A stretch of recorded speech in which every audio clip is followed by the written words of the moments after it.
Hi hello friends, வணக்கம். Welcome to pencil குச்சி channel. இன்றைக்கி எங்கள் வீட்டில் வந்து மீன் பொரிக்க போகிறோம். அதாவது மீன் வறுவல்னு சொல்லுவாங்கள்ல, அதாங்க. நாங்கள் இந்த மெத்தடில் செய்வோம். நீங்கள் வந்து இதே மாதிரி மெத்தடில் செஞ்சால் ஓகே.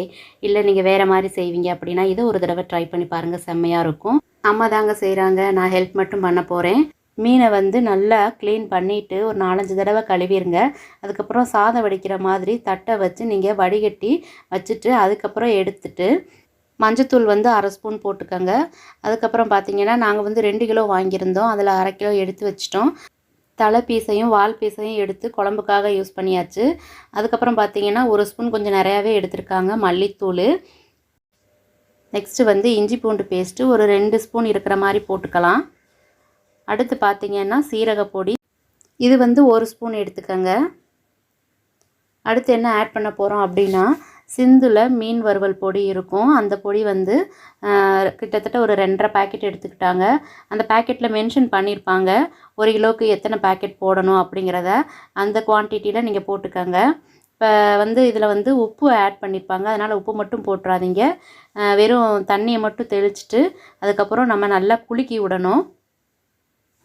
இப்போ பார்த்தீங்கன்னா இதில் வந்து சிந்து பொடி தான் நாங்கள் ஆட் பண்ணியிருக்கோம். அதுவே டேஸ்ட்டு சூப்பராக இருக்கும். சப்போஸ் அந்த பொடி இல்லாட்டினா மிளகா பொடி இதெல்லாம் ஆட் பண்ணி செய்வாங்க. அது ஒரு வேறு மெத்தடு, இன்னொரு வீடியோவில் பார்க்கலாங்க. இப்போ நல்லா போட்டு குலுக்கிக்கோங்க.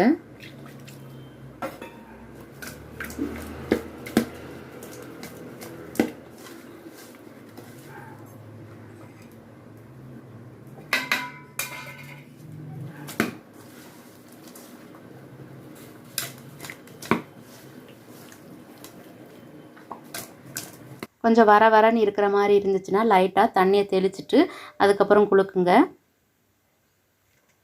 நம்ம தண்ணியை வந்து ஊற்றிடக்கூடாது, தெளிக்க மட்டும்தான் செய்யணும். அப்படி ஊற்றிட்டோம் அப்படின்னா, ரொம்ப ஊற்றிட்டோன்னா சாந்தெல்லாம் கரைஞ்சிரும். இப்போ நல்லா குலுக்கிட்டாங்க. குலுக்கி முடிச்சதுக்கப்புறம் இதை வந்து நம்ம தட்டு போட்டு கொஞ்சம் நேரம் மூடி வைக்கலாம், அந்த சாந்தெல்லாம் உள்ளே இறங்கட்டும். இப்போ அடுத்து பார்த்தீங்கன்னா தட்டில் வந்து தனியாக எடுத்து வச்சு ஃபேனுக்கு அடியில் வந்து கொஞ்சம் நேரம் காய விட்டுருவாங்க. ஓகே, இப்போ 2 தட்டுலேயுமே நம்ம ஃபில்லப் பண்ணியாச்சு. கொஞ்சம் நேரம் இருக்கட்டும். இதுக்கப்புறம் ஒரு 5 நிமிஷம் 10 நிமிஷம் மட்டும் வைங்க. வைக்கக்கூட தேவையில்லை, ஏன்னா வந்து நம்ம பொடியெல்லாம் வந்து கரெக்டான பதத்துக்கு தான் மிக்ஸ் பண்ணி வச்சுருக்கோம். அதனால் எண்ணெயில் போட்டால் உதிரெல்லாம் செய்யாது.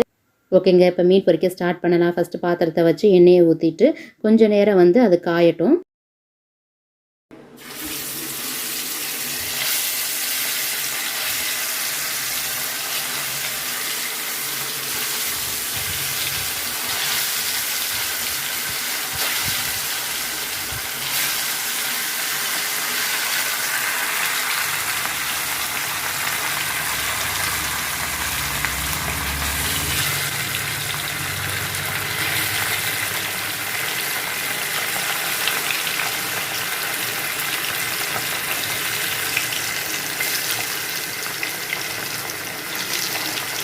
இப்போ பார்த்தீங்கன்னா ஒரு 100 ml எண்ணெய் எடுத்துக்கிட்டாங்க. பாத்திரம் வந்து கொஞ்சம் அகலமாக இருந்துச்சுன்னா நம்ம வந்து 20-25 பீஸ் வரைக்கும் வந்து போடலாம். டக்குன்னு வந்து நம்ம சீக்கிரமாக வந்து ஃப்ரை பண்ணிடலாம். இதுவே கொஞ்சம் பாத்திரம் சின்னதாக இருந்துச்சு, இல்லாட்டி வடை சட்டி மாதிரி குழியாக இருந்துச்சு அப்படிங்கிறப்ப நம்ம கொஞ்சம் கொஞ்சம் பீஸ் தான் போட்டு பொரிக்க முடியும். ஸோ டைம் கன்சியூமிங் ஆகும். அதுக்காக மீன் வந்து கம்மியாக தான் இருக்குது, ஒரு 1/2 kg தான் இருக்குது அப்படிங்கிற பட்சத்தில் நம்ம வந்து சின்ன பாத்திரமே எடுத்துக்கலாம். குழியானது எடுத்துகிட்டு நம்ம அந்த இதில் வந்து ஃப்ரை பண்ணிக்கலாம். ஓகே, இப்போ லைட்டாக கலர் சேஞ்சஸ் ஆகிற மாதிரி தெரிகிறப்ப சிக்குக்கிறத யூஸ் பண்ணி அதை திருப்பி விடுங்க.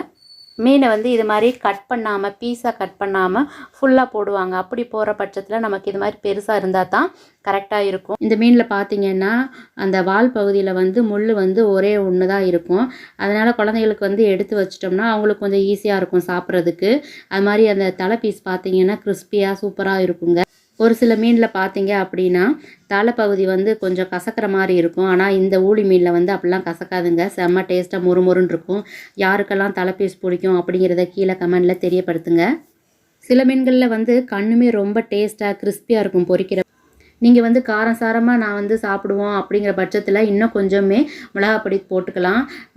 குழந்தைங்க இருக்குது, அவங்களுக்கு காரம் சாரம் ஒத்துக்காது அப்படின்னா கொஞ்சம் மிளகாப்பொடி வந்து போகிறத அவாய்ட் பண்ணிக்க. ஓகே, மீன் நல்லா வெந்துருச்சு, இப்போ எடுத்துடலாம். ஒரு சிலருக்கு வந்து அந்த கலரும் நல்லா இருக்கணும், அட்ராக்டிவாக இருக்கணும், அதே நேரத்தில் டேஸ்ட்டும் நல்லா இருக்கணும்னு சொல்லுவாங்க. இது மாதிரி செஞ்சு பார்த்தீங்கன்னா 2மே பர்ஃபெக்டாக இருக்குங்க. இது மாதிரி செஞ்சு பாருங்கள். பார்த்துட்டு எப்படி இருந்துச்சு அப்படின்னு கீழே கமெண்ட் பாக்ஸில் தெரியப்படுத்துங்க. இந்த வீடியோ பிடிச்சிருந்துச்சுன்னா லைக் பண்ணுங்கள். எப்படி இருந்துச்சுன்னு கீழே கமெண்ட் பண்ணுங்கள். அப்புறம் உங்கள் ஃப்ரெண்ட்ஸ்க்கு ஷேர் பண்ணி விடுங்க.